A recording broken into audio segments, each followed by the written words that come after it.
Hello, welcome to Soccer Game. It's just finished. West Ham United 4, Gent 1. The Hammers are into the Europa Conference League semi-final. Second season in a row, we're in the semi-final stage of a European competition. What a fantastic second half that was.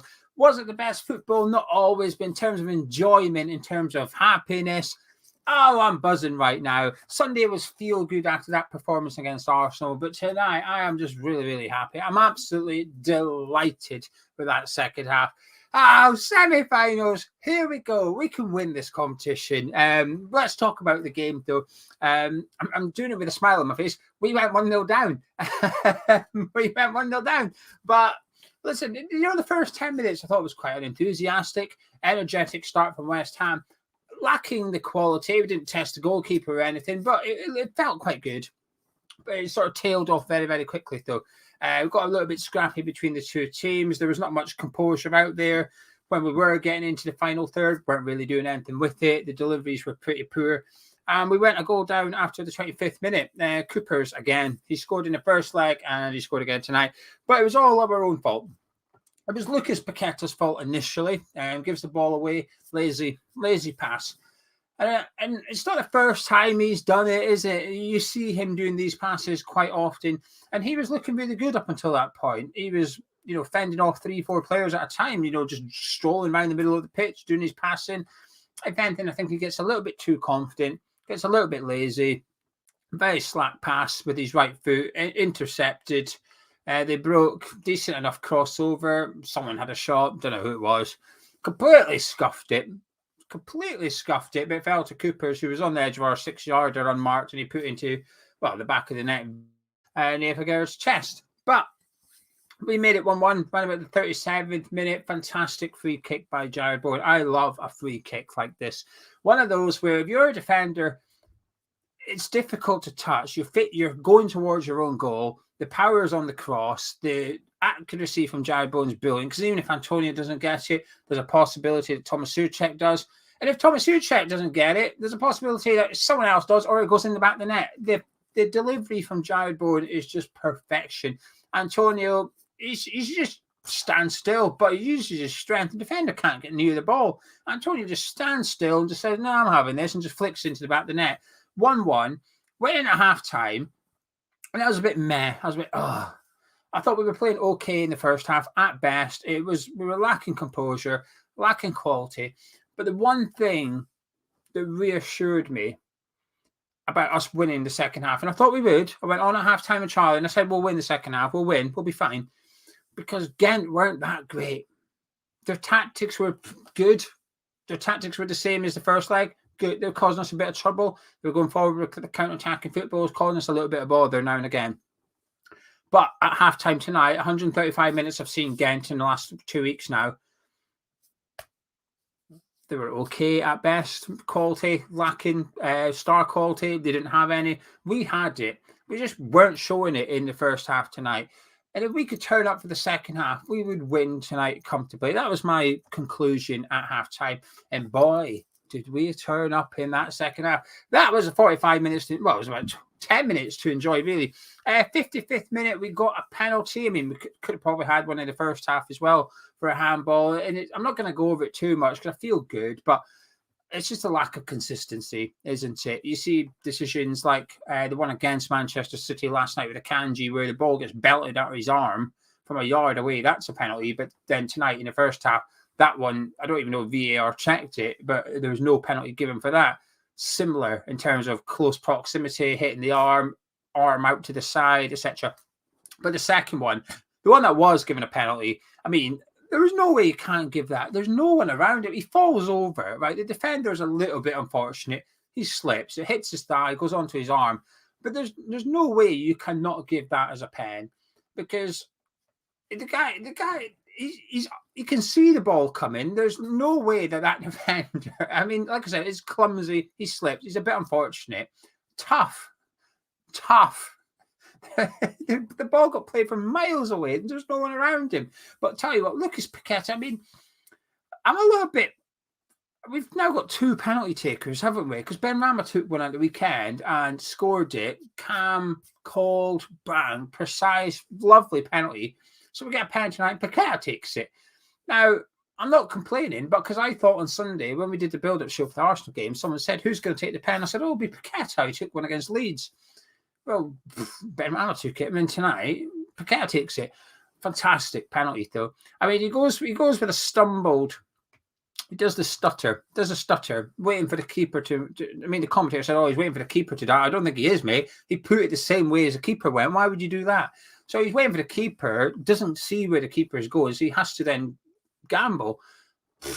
What a penalty that is. Just right high into that corner, into like that side netting bit. Is there a name for the inside side net? There should be. I feel like there should be. So that inside side net bit, he just gets it. The keeper, he goes the right way. He's stretched up. There's just no chance of saving it. Absolute killer penalty from Lucas Paqueta. Then 3 minutes later, wow. Declan Rice, wow, wins it outside our box. Trusts Paqueta's going to get it. He does. The Piatowski stumbles all over it, but Rice picks it up halfway inside West Ham's half at this point, and he just keeps going.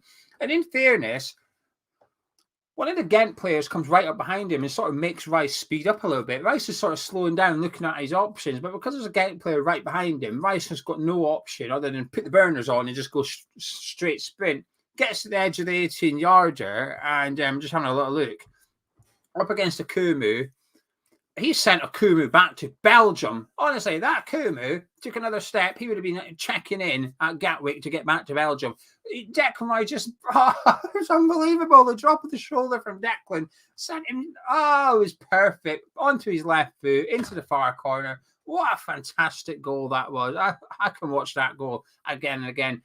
Then you can see how happy Declan is, as well as the players. You can see how happy Declan is after the goal. He's just walking about the pitch smiling. I was smiling watching him smiling. Superb goal. It was just so pivotal as well. We went 2-1 up. We've now just taken control of the tie. 3 minutes later, Declan Rice scores and does that. Just kills the tie completely. 3-1. That's it. We're losing from this point on. But just to make sure, let me just take it. Yeah, another 3 minutes. So we scored all 3 goals in a space of 8 minutes. So 8 minutes after Lucas Paqueta's penalty, Michail Antonio gets his second one. Fantastic pass to Benrahma from Paqueta. Let's be honest, it was for Said Benrahma, but Antonio was like, "No, I'm having this out of the way." So Antonio went over and sort of took it from Said Benrahma. And he's just closing in on the goal in the 18-yard, and you're thinking, pass it. But he doesn't. Antonio's feeling a little bit confident at this point. He's got his goal already. His service has been hard to come by. He's not had the best service all evening. So he's going to go himself. In all honesty, I think the keeper should possibly do a bit better. He gets his fingertips to it and pushes it into the top corner. Nonetheless, it hits the back of the net. Fantastic goal by Antonio. Great run. A little bit selfish, but you're going to score goals at the end of it. You can be as selfish as you want, sunshine. 4-1. It was just fantastic. It was absolutely fantastic. The game was over completely at this point. Jared Bowen was to go make it 5. One which was allowed through handball. And I thought Bowen deserved a goal. I think he should have scored after that, though. He did the hard work and he was 6 yards out and just sort of belted it straight at the goalkeeper. But what a fantastic 20 minutes that was in the second half. We were all over them. It looked like we were going to get 7-8 at one point. It was just fantastic football. We just killed Gent, and that played into it, right? Gent was just done. As soon as Declan Rice scored, it was just tie was finished. It was just a case of how many were we going to score and could they keep the score a little bit more respectable than it could have been. In the end, it did. It was 4-1, but I thought we were absolutely fantastic. The one thing I will say, there's one negative, right? And I'm going to say it because, well, I don't want to be fake. I don't want to pretend everything was perfect tonight. Like I said, the first half wasn't great. The one thing that's negative, and I am going to say it because it bugged me a little bit, I thought the subs were a bit crap. I thought Fornals was dreadful. I thought Curry was pretty poor. And I thought the subs killed the game a little bit. And I know the game was finished at this point, but when they're coming on, and bear in mind they're coming on when we're 4-1 up, I would have liked to have seen a bit of a reaction from the subs who might feel a bit harshly left out tonight. I'm not including Downs and Kerr in this because for different reasons, but Fornals and Cornet in particular, and Ings to some extent. I think Ings tried to get involved, but he didn't really make too much impact. But I thought Fornals and Cornet was really poor when they come on. But nevertheless, fantastic night for West Ham. Oh, bloody hell. I love our club sometimes. They do frustrate you. They do piss you off at the best of times, don't they? But there are nights like tonight. Just proud of the club. Semi-final. And I know this competition's had its doubts. I know not everyone's a big fan of the competition. I understand it. You don't have to explain it to me. But I am a fan of the competition. I think it's a great thing. I think it's a great thing for European football in general, rather than necessarily the English team in the competition. But at the end of the day, whichever English team's in this competition going forward, they're going to start as one of the favourites just because of the strength of the squad. And it is this year, it's our year. And we've arguably, there's a little bit of pressure on them, on us, because we're favourites. And, you know, at halftime tonight, like I said, Gent were given as good as they got, and they weren't that good. We've seen how good we are tonight in the second half. We are just better than them. But that was fantastic. I really, really enjoyed watching us play football in the second half in the feel-good factor. And Declan Rice's goal was absolutely sublime. I just want to say a quick thank you to these two people. Jason, thank you very much. All of us more than half time. 199 super chat, thank you very much. And Ionix, £2 super chat says, shame we have to concede to shine. Come on, you Irons. But this is where we've got to get the confidence, get the momentum for tonight. There was a lot of good performers. We'll get on to a few of them in a second. There was a lot of positives tonight to take into that Bournemouth game. And if we can get a point, I know we want to win, but if we can get a point on Sunday, it's another step in the right direction. We've also got Alkmaar in the semi-final. We can look forward to that. But the boys will be bouncing now. We're in good form at the minute. You know, we had a look at the form table yesterday. The Premier League form table, we're 8th in the form table. Doesn't mean we're playing good football, not necessarily, but we're picking up points. We're 8th in the form table. You add in a draw and a win in the last 2 games in European football, we're in decent nick at the minute. Although it might not necessarily feel like it, we are. And hopefully we can keep that going on Sunday. But tonight, there was a lot of positive performances out there individually to take going forward. Like I said, first half, a bit boring, a little bit second half, for that spell, we were fantastic. And we came out, by the way, it took us 10 minutes to get that penalty. But that 10 minutes prior, from the second half starting to us getting the pen, we were all over them. We came out and threw the kitchen sink at Gent, and they just couldn't get out their box. We were getting corner after corner. Bowen was causing problems down that side, and they couldn't handle us. They could not handle us. Now, individual performers, there's 2 players I'm sort of, which one will I give man of the match to? First one is, I'm going to mention is Vladimir Coufal. I thought he was absolutely fantastic tonight. I thought he was fantastic against Arsenal, and I thought he was absolutely brilliant tonight. He's spoken about, before the game, he did an interview, and he said, I'm not good enough for Man City or Liverpool, so this is as good as it gets. And he spoke about how it would mean a lot for him to win this competition. You can see it out there. You can see it. That's a man whose contract's running out, who wants a new deal at this football club. That's a man who, when he arrived at West Ham, since he's been here, he's embraced everything about this club. He really has tried. And when he speaks, you can't help but like him. I really like Coufal when I hear him speak. And sometimes he does give a bit of that, which is, I deserve to be playing more minutes. I need more minutes. In pre-World Cup, he was not having a good season. But post-World Cup, I think he's been absolutely fantastic. I really do think he's been in great form. But tonight, I think Coufal was brilliant once again. Mikel Antonio, 2 goals tonight. Was it his best performance? Do you know something? I thought Antonio had a better game on Sunday, right? I said it. That's my honest opinion. My honest opinion is his all-round game, Antonio played better against Arsenal than he did this evening. At times in the first half, I thought Antonio looked up for it. He was bullying the centre-back. But other times, I thought he was getting bullied. I thought he looked a little bit fatigued or not uninterested. He was trying. He was just not winning everything. Whereas Sunday, I felt like he was battering that Arsenal defence. But his goal, it's all in the set play. It's all in the delivery from Jared Bowen. But Antonio does everything he has to do, which is stand still, be stronger than your man, flick it into the back of the net. You don't need to do much. The power's on the cross. Just use it correctly. And he does just that. But his second goal, I like that a lot. That's him in confidence. He's going out wide, pick the ball up, running out of defence, getting involved. And I thought Antonio, in the end, had a good game. But like I said, I thought he actually played better on Sunday. In terms of man of match, I mean, there's still 3 more players to talk about here. Jared Bowen was fantastic. I love Jerry Bowen. I've always been a big Bowen fan before we even signed him. And I find it, I know when we do these videos, me and Gonzo are perfectly aware that we're a little bit biased when it comes to some players. I've got my favourites, he's got his favourites. We're aware of it, and we try to not use that. That makes sense. So when it comes to Bowen, I try and criticise him where I feel like I should do. But I'm aware I'm probably more lenient on Jai Bowen than anyone else in the team because I'm such a big fan of his. And tonight, I thought he was absolutely sensational. He, in the first half, right, I thought Ben Rama's deliveries tonight were rubbish. You know, the build-up play, the dribbling, whatever, all that was good. Ben Rama was good at that stuff tonight, but his deliveries were terrible time and time again. You don't get that with Bowen. Whenever he gets the ball, I'm confident something's going to happen. It might not result in anything, but you'll run at the defence, you'll try and get the crosses in, and he deserved a goal tonight. I mean, got one and just got chalked off, and he deserved something for his efforts. Declan Rice, absolutely fantastic. Absolutely. First half, a little bit slow, a little bit quiet. It was difficult for him to get into the game, I felt. But the second half, he really... This is where you want the best players to shine. I'm looking at our team at halftime saying, well, come on, man. Where's the evidence? Where's the evidence that we're the Premier League team here? We saw it in the second half. And Declan Rice grabbed that game by the scruff of the neck. He set up attack after attack after attack. Could in his own solo goal. But he was the one that won it for... Was it Antonio's goal? I think Declan Rice wins it in the just outside the box again, and it goes to Paqueta, then it goes out to Michael Antonio. I might have that wrong, but I thought Declan Rice was fantastic.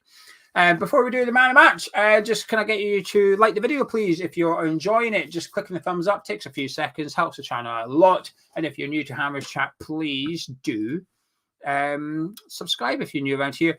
And thank you to James for the £2 super chat. It says so much potential in the squad for the summer. Come on, you Irons. Man of match is Paqueta. Now, was Paqueta at fault for conceding the goal? Yes, he was. There's no getting away from that, okay? It was lazy, it was sloppy. But I'll tell you what, I can watch a player like Paqueta all day long. In the first half, I thought he was really, up until that mistake, he was really good. He was the one that was showing that composure, that star quality that, again, just don't have. He was showing it. He was trying those passes. They don't come off. I'm okay with that. Keep trying them. Keep trying them.